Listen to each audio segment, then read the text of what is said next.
Assalamualaikum warahmatullahi wabarakatuh. Perkenalkan, nama saya Haura Sabita Panghoning Hati dengan NIM 2315200134. Pada video ini saya akan membahas mengenai perubahan anatomi dan fisiologi payudara selama kehamilan. Dalam praktik kebidanan, perubahan payudara merupakan salah satu tanda adaptasi fisiologis ibu hamil yang sangat penting, karena berkaitan langsung dengan peran persiapan laktasi dan keberhasilan menyusui setelah persalinan. Payudara wanita merupakan organ kelenjar yang terletak di dinding dada bagian anterior. Secara anatomi, payudara tersusun atas 3 komponen utama, yaitu jaringan kelenjar, jaringan lemak, dan jaringan ikat.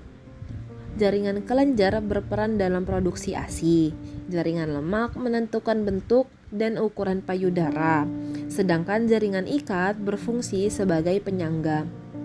Di dalam jaringan kelenjar terdapat lobus yang terbagi menjadi lobulus, dan di dalam lobulus terdapat alveoli yang merupakan unit fungsional penghasil ASI. Untuk mempermudah pemahaman, pembahasan materi ini difokuskan pada 3 ruang lingkup utama, yaitu perubahan anatomi payudara, perubahan fisiologi payudara, serta tujuan terjadinya perubahan payudara selama kehamilan.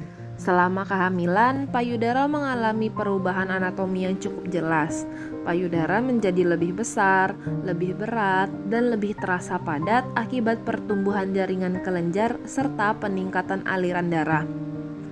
Pada beberapa ibu hamil, pembuluh darah di vena di permukaan payudara juga tampak lebih jelas. Perubahan ini merupakan respon normal tubuh terhadap peningkatan hormon kehamilan dan tidak termasuk kondisi patologis. Perubahan yang paling mudah diamati terdapat pada areola mamae. Areola mengalami hiperpigmentasi sehingga tampak lebih gelap dan melebar. Kelenjar Montgomery juga tampak membesar dan menonjol. Kelenjar ini menghasilkan zat berminyak yang berfungsi menjaga kelembapan puting, mencegah iritasi, serta melindungi puting selama proses menyusui. Dalam kebidanan, perubahan ini penting dijelaskan kepada ibu sebagai bagian dari adaptasi normal kehamilan. Perubahan payudara selama kehamilan tidak hanya tampak secara eksternal. Di dalam payudara juga terjadi perubahan fungsi, terutama pada jaringan kelenjar yang mulai aktif mempersiapkan produksi ASI. Hal ini menunjukkan bahwa payudara tidak hanya berubah secara bentuk, tetapi juga secara fungsional untuk menunjang kebutuhan bayi setelah lahir. Secara fisiologis terjadi peningkatan aktivitas sel-sel alveoli.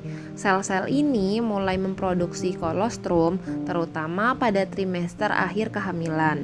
Kolostrum merupakan cairan awal yang kaya akan antibodi dan sangat penting bagi sistem imun bayi. Dalam asuhan kebidanan, keluarnya kolostrum merupakan tanda kesiapan payudara untuk menyusui. Perubahan payudara selama kehamilan dipengaruhi oleh kerja berbagai hormon. Yang pertama, estrogen. Estrogen berperan dalam pertumbuhan dan percabangan ductus lactiferus. Yang kedua, progesteron. Nah, kerjanya progesteron ini untuk merangsang perkembangan alveoli dan jaringan kelenjar.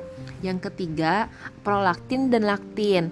Mereka ini berperan dalam proses produksi ASI. Sedangkan hormon human placenta lactogen itu berfungsi untuk mendukung pematangan jaringan payudara selama masa kehamilan. Interaksi hormon-hormon ini memungkinkan payudara siap menjalankan fungsi laktasi. Tujuan utama perubahan payudara selama kehamilan adalah sebagai persiapan menyusui. Selain itu, perubahan ini bertujuan untuk memastikan produksi ASI yang optimal serta mendukung terbentuknya bonding antara ibu dan bayi melalui proses menyusui. Berdasarkan pembahasan yang telah saya sampaikan, dapat disimpulkan bahwa perubahan payudara selama kehamilan merupakan proses fisiologis yang normal. Lalu, perubahan tersebut dipengaruhi oleh hormon kehamilan, dan perubahan payudara itu memiliki peran penting dalam keberhasilan laktasi. Demikian penjelasan mengenai perubahan anatomi dan fisiologi payudara selama kehamilan. Nah, materi ini itu penting bagi mahasiswa kebidanan sebagai dasar dalam memberikan edukasi dan asuhan kepada ibu hamil, Kurang lebihnya mohon maaf. Wassalamualaikum warahmatullahi wabarakatuh. Terima kasih.